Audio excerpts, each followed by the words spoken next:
بسم اللہ الرحمن الرحیم۔ ناظرین السلام علیکم، میں ہوں آپ کا میزبان صابر شاکر وفاقی دارالحکومت اسلام آباد سے۔ بڑی خبر، توشہ خانہ کی لسٹ آ گئی ہے اور توشہ خانہ 2002 سے لے کر 2023 تک تقریباً 21 سال کی لسٹ جو ہے وہ آ چکی ہے۔ 21 سالوں میں 2002 سے لے کے اور 2023 تک 21 سالوں میں کس حکمران نے، کس وزیر نے، کس اہلکار نے، کس جرنلسٹ نے کیا کیا تحفے لیے اور ان کی بیگمات نے کیا تحفے لیے، کس طریقے سے لیے، اور جو اس وقت وزیر اعظم عمران خان جو کہ سابق ہو چکے ہیں ان کے خلاف توشہ خانہ میں ڈسکوالیفیکیشن، نااہلی اور ان کو گرفتار کر کے جیل میں ڈال کر اور جیل میں ٹرائل کرنے کا جو خواب تھا وہ کیا ابھی بھی برقرار ہے یا نہیں؟ کیونکہ جو لسٹ آئی ہے اس میں تو ماشاءاللہ سے ایسے تحائف جو ہیں، کسی نے رومال تک نہیں چھوڑا، بیڈ شیٹس نہیں چھوڑی اور ٹوتھ برش نہیں چھوڑا اور چھوٹے چھوٹے تحائف نہیں چھوڑے، اور مفت والے تحائف پہ زیادہ ہاتھ صاف کیا کیونکہ جو کم مالیت کے ہوتے ہیں وہ مفت دیے جاتے ہیں، تو وہ مفت والے بھی نہیں چھوڑے۔ حالانکہ وہاں پہ وزیر اعظم ہاؤس میں، وزیر اعظم آفس میں 100 طرح کے ملازمین ہوتے ہیں، ان ملازمین میں بندہ اپنے سٹاف میں تقسیم کر دیتا ہے کہ چلیں جناب یہ پرس آیا ہے، یہ آپ رکھ لیں، آپ خدمت کرتے ہیں، سارا دن مجھے چائے پلاتے ہیں، لیکن ایسا کچھ نہیں کیا گیا۔ لیکن یہ اصل جو معاملہ ہے 2002 سے 2023 تک، اس میں سابق صدر پرویز مشرف صاحب مرحوم شامل ہیں، وزیر اعظم شوکت عزیز صاحب، وزیر اعظم میر ظفر اللہ خان جمالی، چودھری شجاعت حسین، سید یوسف گیلانی صاحب، نواز شریف صاحب، عمران خان صاحب، شاہد خاقان عباسی صاحب اور ان کی کابینہ کے ارکان اور خاص طور پہ ان کی بیگمات، سب کے سب شامل ہیں۔ لیکن دو شامل نہیں ہیں جی 6 سالہ دور کا، کیونکہ پرویز مشرف صاحب کے ساتھ بعد آرمی چیف بنے تھے جنرل اشفاق پرویز قیانی، ان کا شامل نہیں ہے، اور 6 سال وہ رہے تھے آرمی چیف، ان کے تحائف اس میں نہیں شامل کیے گئے، جبکہ وہ بھی بہت سارے دوروں میں وہ پرویز مشرف صاحب کے ساتھ ہوتے تھے اور ادروائز بھی جاتے تھے۔ اسی طریقے سے جنرل باجوہ صاحب 6 سال وہ رہے ہیں آرمی چیف، وہ بھی ان وزراء اعظم کے ساتھ، صدور کے ساتھ وزٹ کرتے تھے، ان کے تحائف بھی اس میں شامل نہیں ہیں۔ اگر کوئی ہیں تو وہ مینشن کرنا چاہیے، وضاحت کر دینی چاہیے کہ جنرل قیانی صاحب کو کوئی تحائف نہیں ملے یا جنرل باجوہ صاحب کو کوئی تحائف نہیں ملے، اور اگر نہیں ملے یا ملتے ہیں تو اس کا کیا طریقہ کار ہوتا ہے، وہ اس لسٹ میں شامل نہیں ہے، کیونکہ بہت سارے نام اس میں ایسے چیزیں ہیں۔ تو بہرحال اس میں یہ بھی ایک توشہ خانہ کی بات کروں گا، ڈیٹیلز آپ کو بتاتا ہوں، بڑے دلچسپ اس میں فگرز ہیں، لیکن سب سے پہلے جو ہماری پولیٹیکل سائٹ پہ خبر ہے وہ لیتے ہیں کہ لاہور میں عمران خان صاحب زمان پارک طاقت کا مرکز و محور اس وقت بنا ہوا ہے، اور انہوں نے ریلی نکالنی تھی 8 مارچ کو۔ وہ جو کچھ ہوا ہمارے سامنے ہے، ذل شاہ کا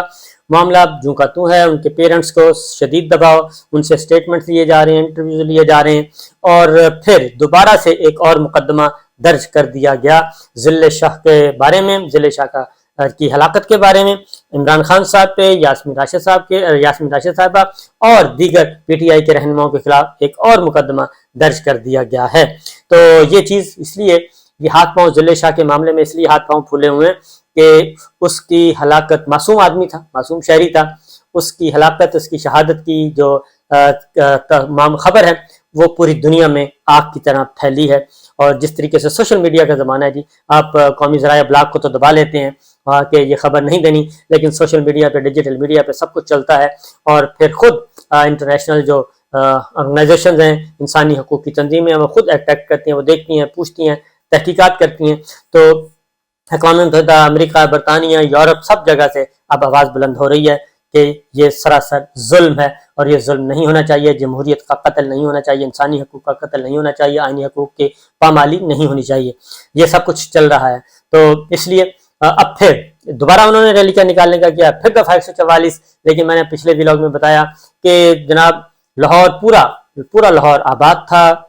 اس میں گھن گرج کے ساتھ تمام تقریبات ہوئیں، اور اس میں بڑی بڑی تقریبات ہوئیں، کہیں دفعہ 144 نہیں تھا۔ دفعہ 144 صرف پاکستان تحریک انصاف کے لیے لگایا گیا، زمان پارک کے لیے لگایا گیا، اور اسی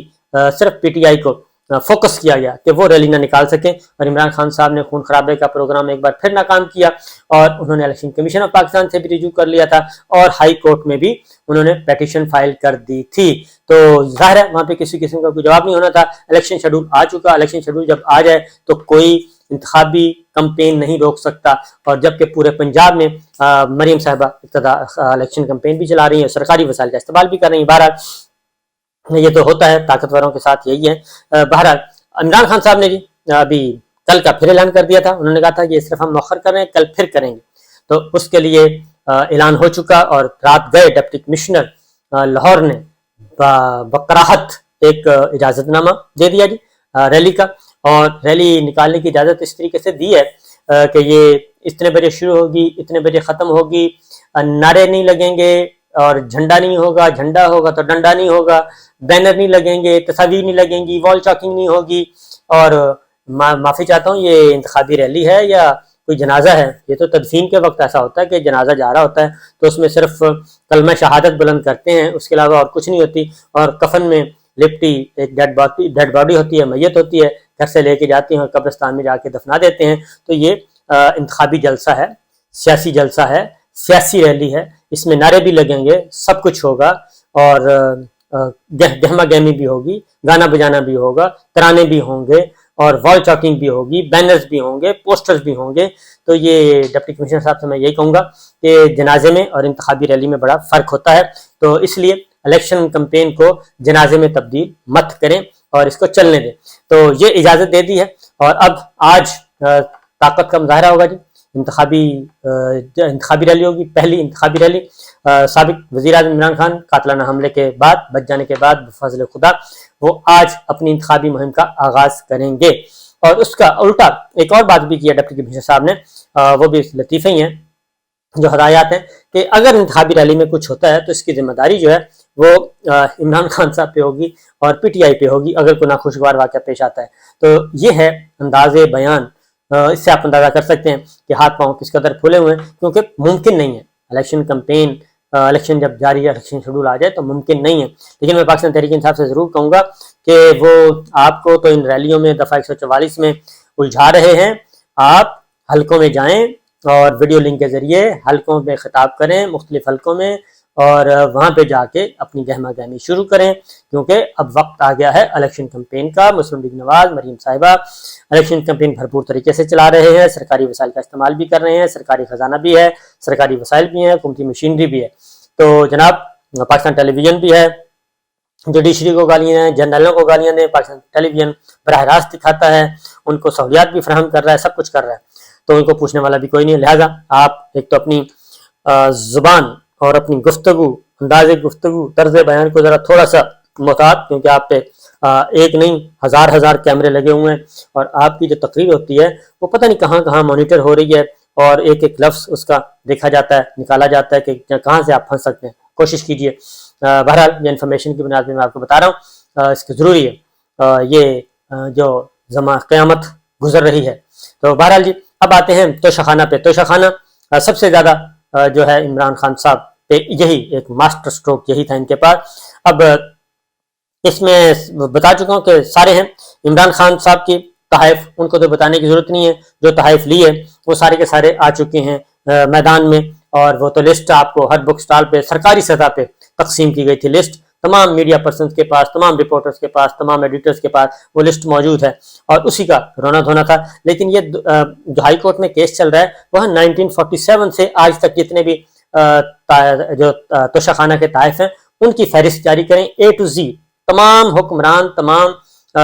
اس میں یہ نہیں ہے کہ صرف سیاسی لوگوں کے، سیاسی، غیر سیاسی، عسکری، تمام کے تمام تحائف جو ہیں جو توشہ خانہ میں ملے وہ جاری کریں۔ تو وزیر دفاع خواجہ آصف صاحب نے کہا تھا کہ جو عسکری قیادت کو ملتے ہیں اس کے بارے میں پتہ نہیں ہے کیا پروسیجر ہے، حالانکہ وہ وزیر دفاع ہے اور ان کو پتہ بھی ہے۔